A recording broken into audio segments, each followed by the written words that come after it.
Olá, bom dia, graça e paz. Vamos ao estudo do capítulo 5 no livro de Levítico, dando sequência em nossa jornada bíblica Despertar com Deus. O capítulo de hoje nos traz o tema Ofertas pela culpa. No capítulo 5 de Levítico, encontramos descrições detalhadas de diversos tipos de ofertas e sacrifícios que os israelitas deveriam oferecer como expiação por seus pecados. Mas, além das prescrições rituais, há uma riqueza de significados e lições que podem ser extraídos usando a interpretação. Exemplo, ofertas pela culpa e a responsabilidade pessoal. Ao abordar as ofertas pela culpa, Levítico 5 ressalta a importância da responsabilidade pessoal. Os antigos israelitas eram chamados a reconhecer suas transgressões e oferecer sacrifícios como forma de expiação. Isso nos lembra a necessidade, hoje, de assumir responsabilidade por nossas ações e buscar pela reconciliação. Essa é a introdução do nosso estudo de hoje. Vamos agora aos comentários dos versículos, lembrando sempre que é importante que você faça primeiro a sua leitura na sua Bíblia, dentro do capítulo, hoje, o capítulo 5, para que então, juntos, possamos extrair os ensinamentos neste estudo. Os versículos 1 a 6 tratam dos pecados de omissão, de inadvertência e de precipitação. Os casos em vista são o pecado de negligenciar testemunho. Quando alguém testemunhava um ato errado de outra pessoa, ele era responsabilizado por testemunhar. Outro caso, o pecado do contato com alguma coisa imunda. Isso tornava a pessoa também contaminada e precisava também de oferecer, então, esta oferta.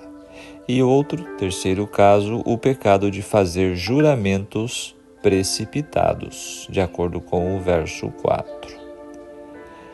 A voz da imprecação, versículo 1, ou seja, uma imprecação pública, tendo sido testemunha de algo que viu ou soube. O cenário é uma cena judicial em que testemunhas são chamadas a depor. Alguém se recusa a testemunhar, é declarado culpado. Às vezes, há deveres desagradáveis que se prefere evitar, mas que devem ser cumpridos. Essa é a lição para nós. É algo bastante importante. Verso 2, quando alguém tocar alguma coisa imunda, as pessoas dos tempos antigos não tinham o conhecimento médico e sanitário que temos hoje. Não havia como saber que, ao ter contato com certas doenças, podia-se contraí-las e contaminar outros. Assim, o único princípio seguro era evitar tudo que fosse suspeito. Transgredi-lo podia levar a uma epidemia. Então, como medida preventiva, esse princípio foi estabelecido e é válido até hoje. Agora o verso 3, e o souber depois. A pessoa pode ser ignorante e, portanto, seu ato pode ser desculpável. Mas, embora ignorante, pode ser que ela se torne uma ameaça aos outros como portadora de infecção. Em certos casos, pode ser que ela não seja totalmente inocente e se deve ensinar uma lição para impressioná-la, bem como aos outros.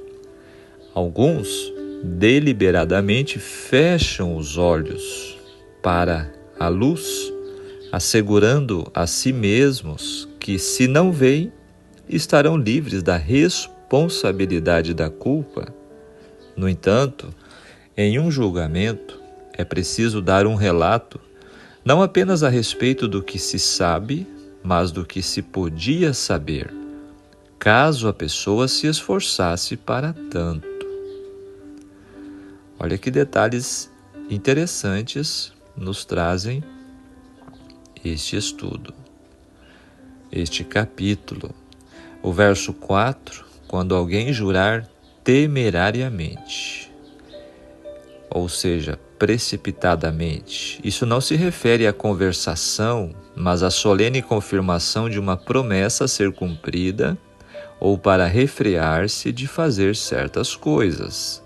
Se uma das partes contratantes se esquecesse da promessa feita pelo juramento, ou se a repudiasse, quando mais tarde se conscientizasse da quebra do acordo, então seria culpado. Quebrar a palavra é um pecado flagrante do nosso tempo e parece aumentar cada vez mais. Como cristãos, precisamos nos precaver desse pecado. Uma advertência para nós. Você, alguma vez, já efetuou um juramento de fazer ou não fazer algo e então percebeu o quão insensato sua promessa foi? O povo de Deus é chamado a manter sua palavra, mesmo que tenha feito promessas difíceis de cumprir. Jesus advertiu contra juramentos, no sentido de fazer votos ou promessas, quando ele disse: seja o seu sim, sim, e o seu não, não. O que passar disso vem do maligno. Está escrito em Mateus 5,37.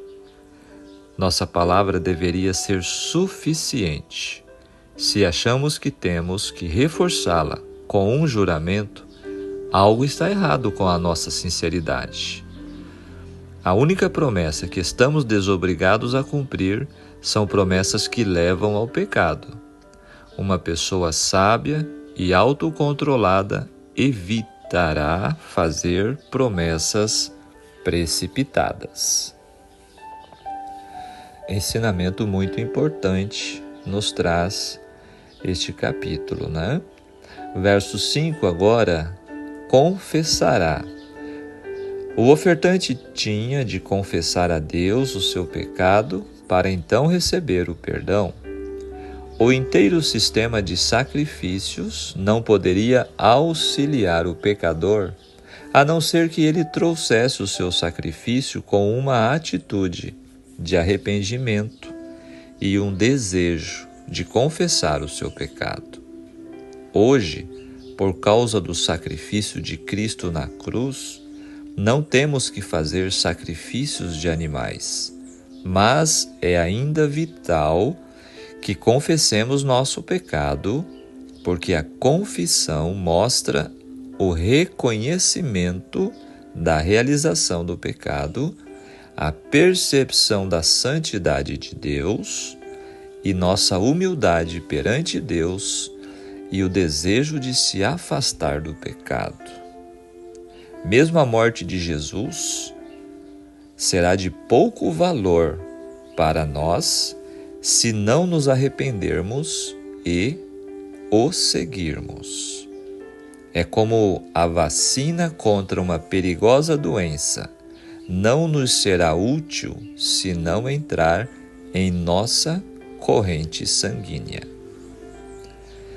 Então, o arrependimento, a confissão e o abandono do pecado são critérios ainda necessários hoje. Agora o verso 11. Um jarro da melhor farinha como oferta pelo pecado. Esse ritual para uma pessoa que não poderia oferecer nem mesmo um par de pássaros era uma oferta de purificação que substituía o sacrifício de um animal. Ele não devia pôr azeite ou incenso sobre a oferta, pois se tornaria uma oferta de cereais. Sem esse elemento, era uma oferta pelo pecado. Aqui há uma situação incomum. Por quê? Porque a maioria, as demais ofertas pelo pecado, elas eram ofertas com sangue. E esta, para aqueles que eram bem pobres, era uma oferta pelo pecado sem sangue derramado. Mas há também outra coisa surpreendente. Ofertas pelo pecado nunca eram colocadas sobre o altar. Por uma questão de ênfase, Deus repete, é oferta pelo pecado. Como explicar a diferença no ritual que Deus permite aqui? De acordo com Hebreus 9:22, que diz, sem derramamento de sangue não há remissão do pecado. Essa é a regra. Portanto, Levítico 5, versos 11 a 13, apresenta uma exceção à regra geral. Nem todas as coisas, mas quase todas as coisas, segundo a lei, se purificam com sangue. O fato é que, neste caso, uma oferta pelo pecado sem sangue efetuava a expiação, e isso provavelmente explicasse o quase de Hebreus 9:22. Jamais pode haver real remissão do pecado fora do sangue de Cristo. Se assim fosse, sua morte seria em vão. Porém, no tipo, o modelo, havia casos em que a remissão e a purificação se efetuavam sem o imediato derramamento de sangue. Então, uma explicação muito clara para nós. Comentando o verso 15, que fala de ofensa, engano, infidelidade, quebra da lei, aqui se aplica a pecados públicos, danos cujo valor poderia ser calculado. Nas coisas sagradas do Senhor, as coisas sagradas do Senhor são as primícias, os dízimos, as ofertas e o que mais pertencesse ao seu serviço. A transgressão aqui considerada envolvia reter ou diminuir, ou seja, pagar menos do que era devido. Então, um detalhe importante sobre esta ofensa, esta infidelidade relacionada às coisas sagradas, dízimos, primícias e as ofertas. Comentando o verso 16, a oferta pela culpa quer dizer no sentido de danos e estragos, e também é o nome técnico do tipo de sacrifício que a culpa requer. Cristo é o único que cumpre, completa e satisfatoriamente tudo aquilo que é previsto nesta oferta, imputando-nos sua justiça, onde a palavra pecado tem exatamente o sentido de Achã. A profecia de Isaías usa a mesma palavra para a obra de Cristo, no capítulo 53. Agora, comentando os versos 17 a 19, conforme indica a frase, ainda que não o soubesse, esses versículos concernem a pessoa que suspeite ter transgredido a lei divina, ou a pessoa que suspeite ter transgredido. A esse respeito, é um remédio sacrificial para aqueles que têm uma consciência inquieta. Neste caso, não há qualquer exigência de reparação, pois a natureza do delito é incerta. e fizer contra algum de todos os mandamentos. A segunda situação é muito parecida com a primeira, mas diz respeito à prática de coisas proibidas. Tais coisas, embora não especificamente mencionadas, provocavam o desagrado de Deus. Agora, o espírito de profecia, trazendo sobre o ministério de Cristo. Depois de sua ascensão, nosso Salvador iniciaria sua obra como nosso sumo sacerdote.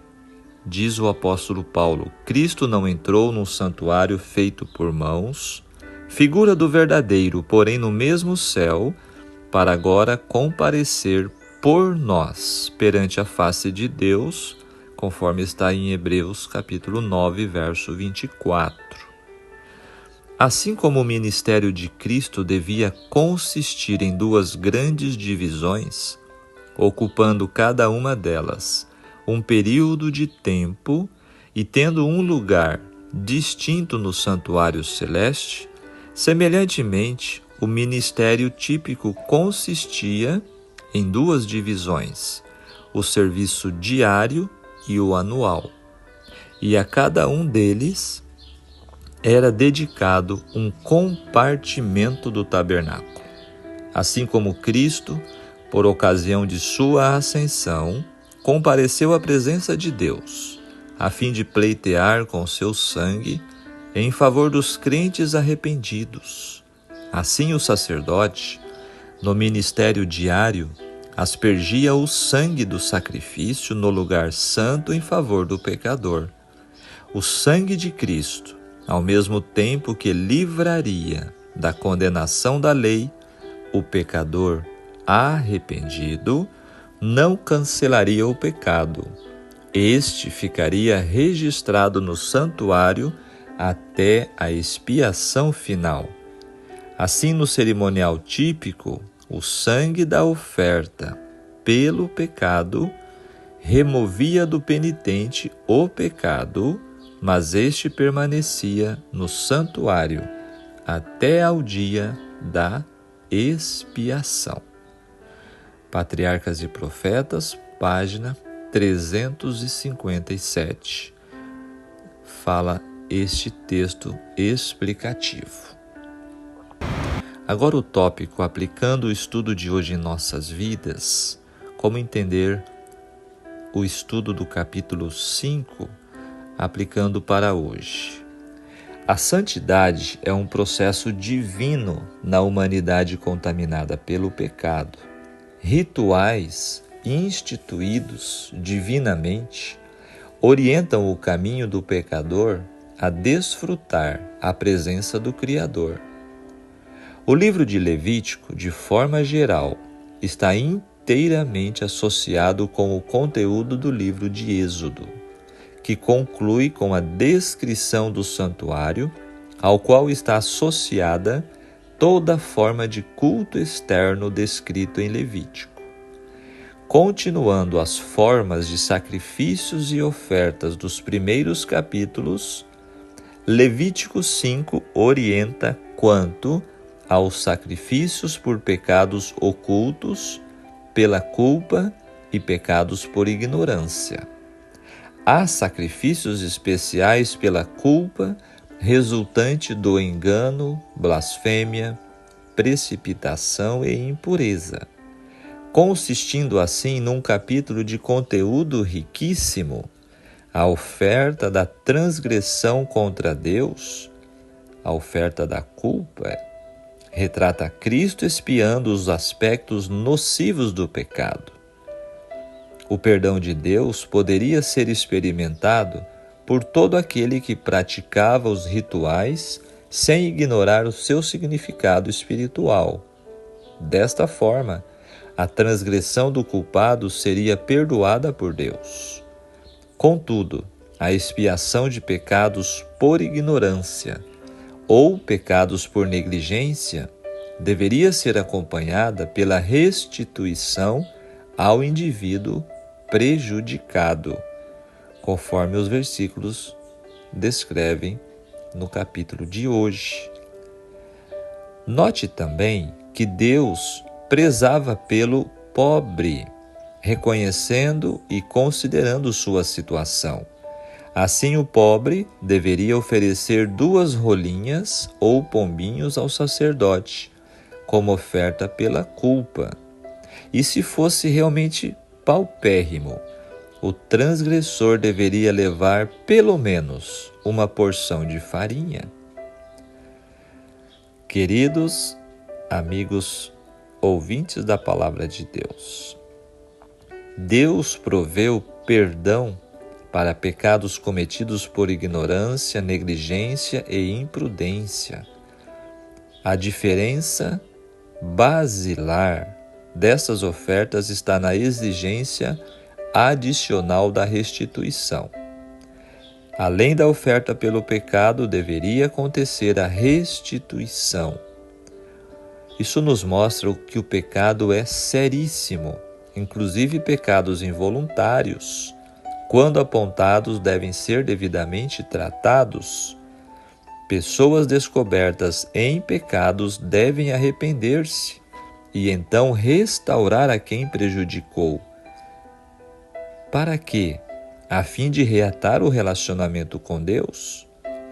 Note como Jesus tratou enfaticamente este assunto quando disse em Mateus 5, no Sermão da Montanha: portanto, se você estiver apresentando sua oferta diante do altar e ali você se lembrar que tem algo contra seu irmão, deixe sua oferta ali diante do altar e vá primeiro reconciliar com ele. Depois volte e apresente a sua oferta. Na oração modelo no Pai Nosso, Jesus também deixa-nos claro no verso 12, capítulo 6 de Mateus: perdoa as nossas dívidas, assim como perdoamos aos nossos devedores. Amados, consideremos seriamente este requisito divino. Agora o momento final, momento de refletir em nosso estudo. Na caminhada cristã, o humano precisa cooperar com o divino. Não eram as ofertas em si que operavam a remissão do pecador, mas a intenção ao ofertá-las.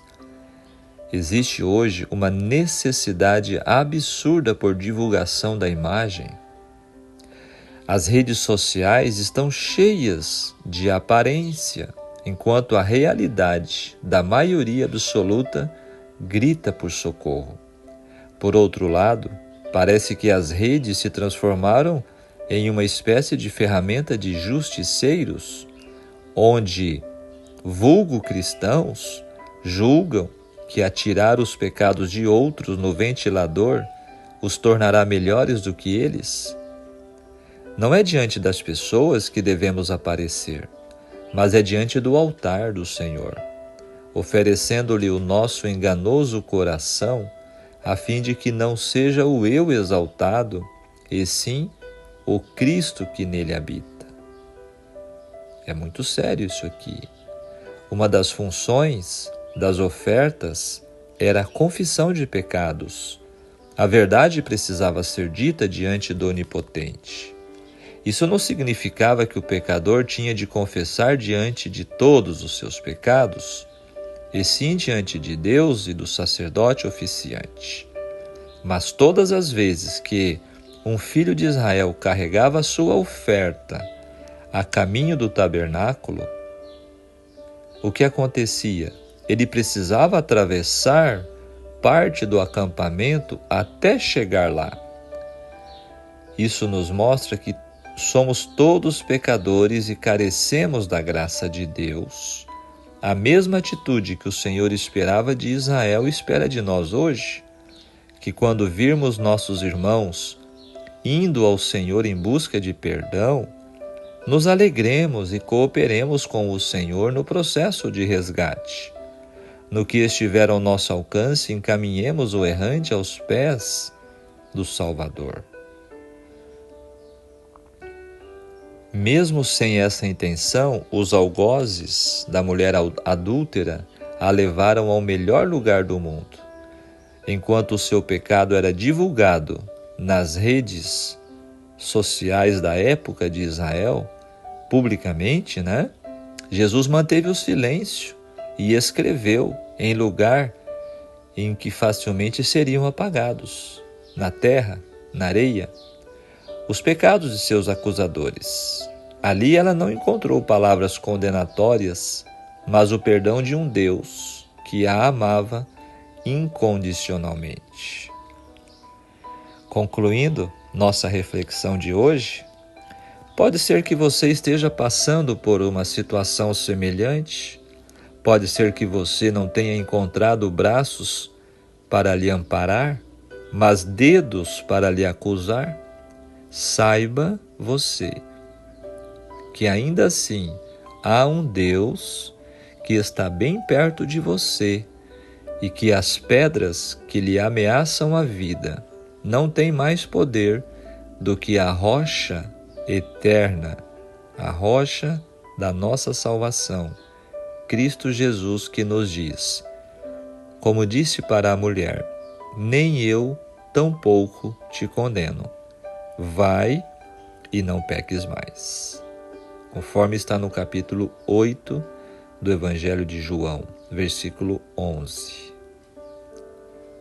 Amém?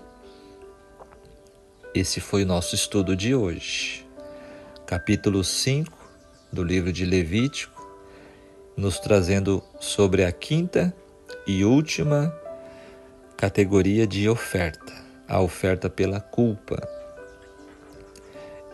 Como realmente a palavra de Deus é impressionante e como vale a pena separar um tempo diário para nos alimentar com estas maravilhosas revelações de Deus a nós. Espero que você tenha alcançado o entendimento no estudo de hoje e que possa também agora, durante o dia, meditar, que você possa estar nutrido com a palavra de Deus e possa compartilhar com outros. Vamos orar? Maravilhoso Deus e querido Pai Celestial, muito obrigado, Senhor, por mais um despertar contigo. Obrigado, Senhor, pela oportunidade do perdão. Senhor, nós somos pecadores, somos fracos e carecemos totalmente da sua graça e misericórdia. Queira, Senhor, nos perdoar e queira, Senhor, nos fortalecer para que possamos jamais sair da sua presença. Abençoe a todos em mais um dia. Fica conosco, em nome de Jesus. Amém.